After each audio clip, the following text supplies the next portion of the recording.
Hey everybody, what's going on? Hellmite here, bringing you another video from Grab the Lantern today. And today I wanted to finally give my video essay on Riot's Yordle problem, which is to say that even though Yordles have been a part of League of Legends since the very beginning of the game, Yordles have been increasingly sidelined by Riot, and Riot haven't really found good ways of doing anything with them, to the point where one of the sort of iconic races, I would say, of League of Legends has sort of ceased to have relevance to the main overarching story and doesn't feel like a part of the own universe that they exist in. And I think this is a problem, and I want to talk first of all about why this problem exists, but also give some ideas about how we can fix this. But first, I wanted to give a little bit of context into Yordle history for those of you who may not have been playing since the very beginning of the game. So in the original Runeterra lore, there were sort of two main sentient races on Runeterra. There were humans and there were Yordles, and that was basically it. Riot essentially said, we don't want to do generic fantasy, we don't have dwarves and elves and orcs and everything else running around, even though they added a bunch of other weird stuff like minotaurs, but they essentially said, generally speaking, if you meet someone on Runeterra, it's either going to be a human or a Yordle. Technically, Meglings existed as well for a little bit there, but Riot pretty quickly decided that two races of diminutive humanoids was pretty confusing and got rid of the Meglings, especially since Tristana was the only Megling that was in existence at the time. But that's beside the point. So while Yordles had some small quirks that made them slightly unique, such as their absolute need for interaction with other Yordles, otherwise they went literally stir-crazy, they were ultimately like any other fantasy race. They lived in every corner of the world, they could fill any role you'd like. You had warrior Yordles, shopkeeper Yordles, politician Yordles, some of the summoners who were part of the League of Legends, that's right, the titular League of Legends, were Yordles, right? Because Bandle City was a physical location, it existed, and you had people who managed Bandle City. You had people who had moved from Bandle City to other places in Runeterra. Poppy, for example, lived in Demacia, and her dad was a blacksmith who made the crown for the Demacian kings. Technically, in the old lore, it was the crown that Jarvan IV wears. I'm not sure if that's still the case nowadays, but either way, you kind of get what I'm saying, right? Is you have all these characters that sort of interact with and live in the world, and yeah, they're not human, but also that was sort of irrelevant. They were treated almost exactly like they were human.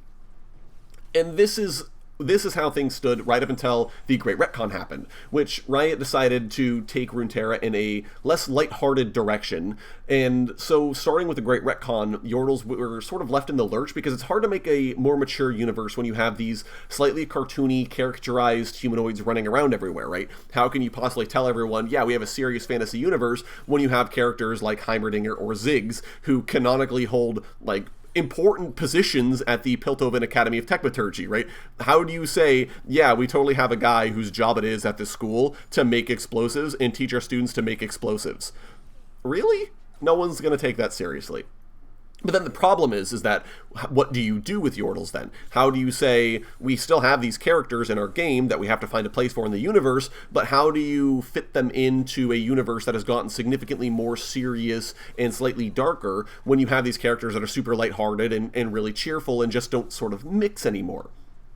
And so Riot essentially, they were quiet about it for a long time, and then they decided, okay, Yordles are going to be basically like fairies, right? And that they exist, they're very rare, their hometown doesn't exist on this universe, right? But it's sort of in its own pocket dimension that overlaps, and Yordles can come and go as they please, but humans kind of can't. And Yordles actually also have an inherent glamour. That was a thing they decided on, is that Yordles look human to outside observers. If you see a Yordle and you're basically not paying attention, you are going to assume that they're a human. Your brain sort of automatically fills in what you would expect to see. And that was fine, with a couple of caveats. The first of which is that the storytelling opportunities for Yordles sort of disappear with this glamour, right? Because most of their characterization comes down to them not being human, right? So if a human encounters a Yordle, most of the time their interactions will boil down to one of two ways, like, oh my god, what are you? Or seeing the glamour and not realizing the person they're interacting with is a Yordle. And so that then becomes, like, you can't just include a Yordle into a story. You can't say, hey, Poppy, join the Sentinels, because then the Sentinels have to be like, what is that?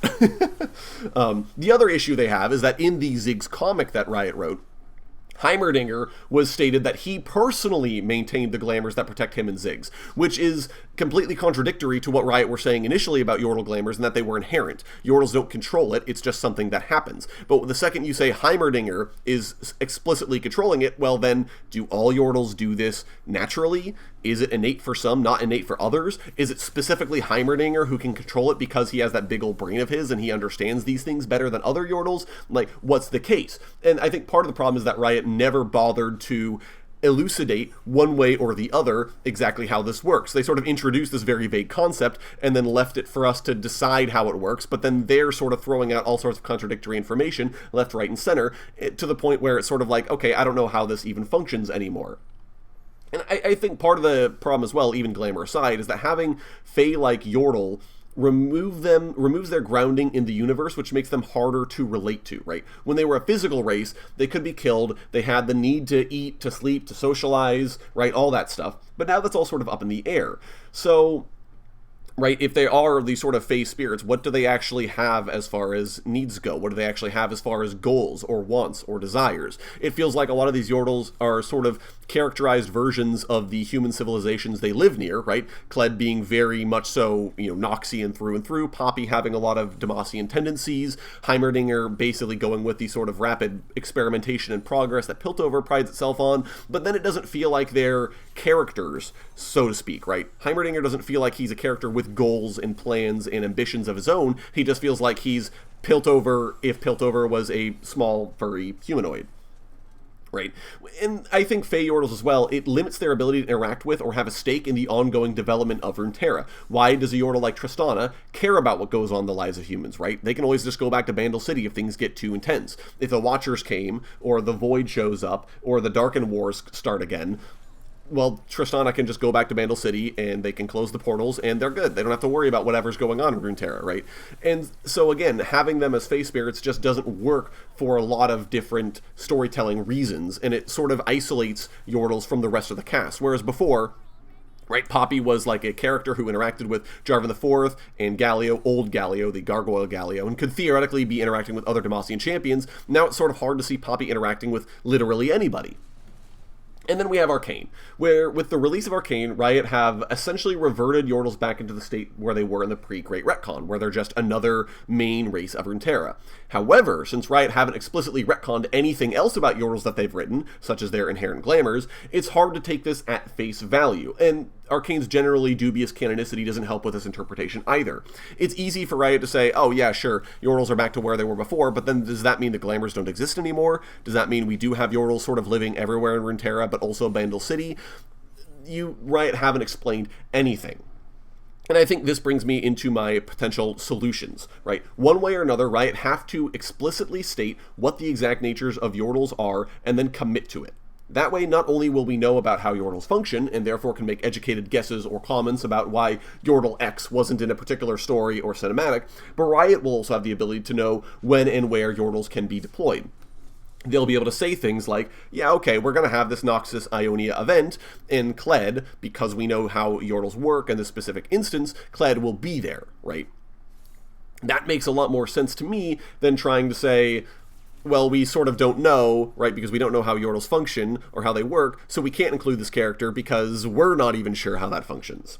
And now, this still doesn't solve the general problem of Bandle City Yordles not being relevant to the world at large, but it does at least give Riot a way in which they can proceed with just getting the characters more involved in the story, which I think is important, because you have a very substantial chunk of the roster that literally just doesn't interact with anybody or do anything, right? Their Yordles are all sort of tied off in their own zone, and while you do have some that are, related to factions, I've talked about Poppy and Kled and Heimerdinger before, it still is generally difficult to justify their inclusion into stories. Even Poppy showing up in the Ruination cinematic sort of didn't make sense to me, because if Poppy has a glamour, okay, sure, then Vayne doesn't know Poppy's actually a Yordle, but then I guess we, the viewers, are seeing Poppy for who she's supposed to be.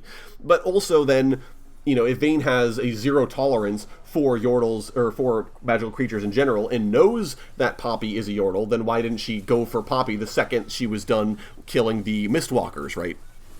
there's just so many questions that Riot choose not to answer when it comes to these characters, which I think is disappointing because I think that they do bring a lot to the table. I think they do bring a lot as far as interest goes in terms of characterization, and I think for Riot to do nothing with it is sort of a mistake, and I think it just sort of shows almost like a lack of respect for your own character, So either way, those are my thoughts on Yordles. You guys will have to let me know down in the comment section below what your opinions are, or what you think Riot should do with them, or if you totally are fine with it, you don't care one way or the other, right? Love to hear your guys' thoughts down in the comments. If you enjoyed the video today, go ahead and leave it a like, and if you really enjoyed the video, consider subscribing. I upload a video every Monday, Friday, and on patch days as well. Once again, thank you guys so very much for watching. I do appreciate it, and I'll talk to you all later.